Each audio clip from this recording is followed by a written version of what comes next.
Здравейте, днес искам да кажа няколко приказки за митът за бързия успех. Защо казвам мит? Защото често виждаме разни истории, където хора успяли бързо, за една вечер станали милионери и така нататък. Но това всъщност са приказки за наивници. Бърз успех не съществува.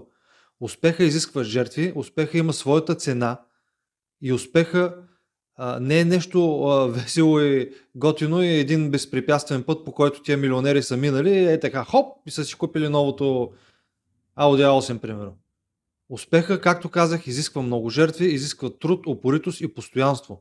И това, че вие се борите и не постигате бърз успех, не трябва да ви обезкуражава. Напротив, ако сте на правия път, ако сте сигурни, че сте на правия път, просто продължавайте.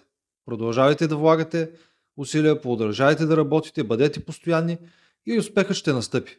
Това е моят призив за днес. Бъдете постоянни. Приятен ден ви пожелавам.